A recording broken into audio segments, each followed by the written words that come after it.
Hello, my name is Dan, aka the Tipster in a Suit, and I may not have been to the most racetracks. I've definitely not seen the most horses, but I am the best judge of form and races that I know, and I'm here to prove it.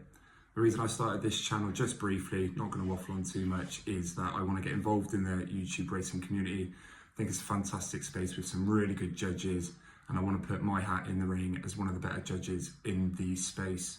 I want to give a massive shout out to Dave at Cheltenham.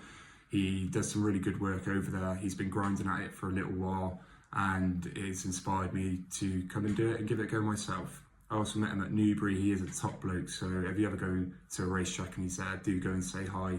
He'd be more than willing to have a chat with you. And if you do ever see me, on the off chance that the one viewer who sees this also goes to the racetrack when I'm there, do come and say hi. I'd love to have a chat over the horses. I was a member at Cheltenham for 10 years with the under 28 membership.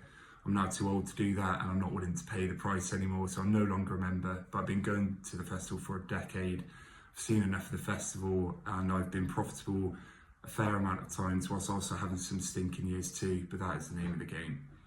I'm going to be, like I said, uploading everything at the end of the festival to show my profit and loss, and I'm going to hold myself to account. So onto the Antepost selection, the main bit. There's lots of open markets. The Ryanair does look a bit open. The Arkle behind Marine Nationale and the Mayor's Chase are all open, and we can visit them at later weeks. But the madman that I am, I've decided to plump on a handicap in the start of January, and that handicap is the Kim Muir. My selection is Kilbeg King. It will be a non-runner no bet selection, and I'll get onto the reasons for that. But the reason I'm selecting this horse was I was blown away by his run at Kempton in the Quarto Star Novices Chase over Christmas on Boxing Day. It was on the same day as the King George, and the time that Illes Francais won that in was 18 seconds quicker than Hewick winning the King George. Now, if you work on a basis of 4 lengths per second, which is the standard given for good to soft in the national hunt, our lad was 14.5 lengths behind Illes Francais, 3.5 behind Hermes Allen. Working on the fact that Illes Francais would have won by 18 lengths, it means our lad carrying £3 less would have won the King George on the day that it was held. I think his RPR for that is underestimated, and we'll get onto that in a bit.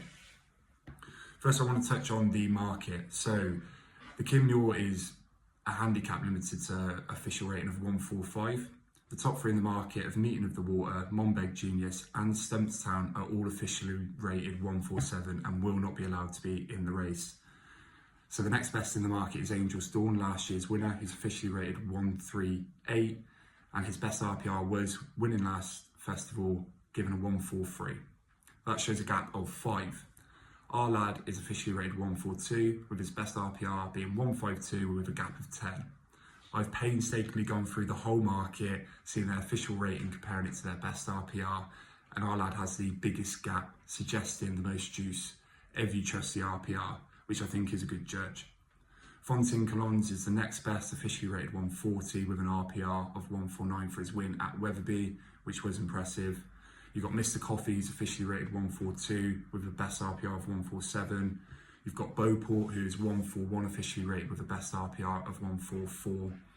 And I could go on and go through all of them, but I won't, as it would take up too much time. But please do trust me that he has the biggest difference. I also want to point out that the bookies are scandalous, absolutely scandalous, for having Does He Know in the market, officially rated 153 in a handicap where you have to be rated 145 or below. So please do not back Does He Know for the Kim Muir. You're only throwing money away. Back to that run at Kempton. If you're going off his RPR of 152, I think they've underestimated how good that form is. So Hewitt ran to a 173, which was a PB, and he's officially rated 169. Brave Man's Game ran to a 172, 5 RPR below his best, and he's officially rated 170. Allaho also ran to 170, 10 below his best, and he's rated 173. The Real Whacker ran to a 163, matching his best effort in the Brown Advisory at the festival last year, and he's officially rated 162. Now our lad got given a 152, and he would have finished ahead of all of them, giving them only £3. So you can see I'm a little bit sceptical that they've given a fair reflection in the RPR, and I actually think they've underestimated that effort considerably. If you consider all those big guns maybe underperformed by £5-10, and he's beat a lot of them, it shows that its official rating of just 142, a massive 28 behind Hewick, loads more behind Brave Man's Game and Allaho. There has to be a lot of juice in that mark. Now, his best runs have all come when stepped up in trip. He had 2 novice outings at Exeter and Warwick, finishing 3rd in both, but they were over mid to shorter distances. And the last time he was stepped up was at the Punchestown Festival, where he held the rail all the way on the inside, was asked the question as they were coming into the straight, and absolutely sauntered clear of a middling field, to be honest, in the handicap at Punchestown. Punchestown is a right-handed track, as is Kempton, which raises question marks on his ability going left-handed. His next best RPR is at Newbury, which is a left-handed track, where he just went down to a head to the Enigma on the blind side, who either pulls up or wins, and they were 17 lengths clear of Scandlyberg. He is unexposed as well. He has only run 9 times under rules. He won 3 of his 5 hurdles and is yet to win in 3 chases, but I don't see that as a bad thing considering the distance and the quality he ran against last time. He also fits a lot of the trends as well, so I'm not really massively a trends guy, but I just wanted to pull up some of these. The last 10 winners were all rated between 139 and 143. Our lads 142. None of them had won a chase. None of them won more than 3 chases. Sorry, our lads won none. They must have finished in the first 3 in at least the last 4 runs. He's done that each time, coming 3rd each time. And they must have run at least 4 times over hurdles, with our Kilbeg King winning 3 of his 5. 9 of the last 10 winners did not win last time out, which he hasn't. Would have ran it no more than 76 days prior, which he has. They would have run over 3 miles at least once, which our lad has. He would have run at least 5 chases overall, which he hasn't. He wore headgear at Kempton, which would suggest he will for this race. And again, 9 of the last 10 winners have wore headgear. And they were not French bred, 9 of the last 10 winners, with I believe 7 of them being Irish bred, which Kilbeg King is. So as you can see, he is fitting a lot of the trends. The funniest trend I saw as well is 7 of the last 9 winners were Bay, and Kilbeg King is Bay, but I put 0 weight behind that stat, and neither should you. Now, the direction I'm going in with the bet is I want to go non-run and no bet, and that's for 2 reasons. He's also qualified for the Ultima, so I have put some money on him in the Ultima as well in case he turns up there. The other issue that I have is Anthony Honeyball, who is a decent trainer, shrewd operator, but he's a target operator and not one that always goes for the Cheltenham Festival with his best horses, rather going for big pots.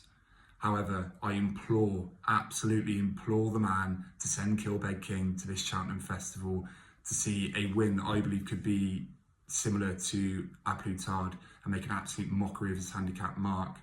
Like I said, he's an unexposed 9-year-old only running 9 times, and I believe that 142 vastly underestimates this lad's ability.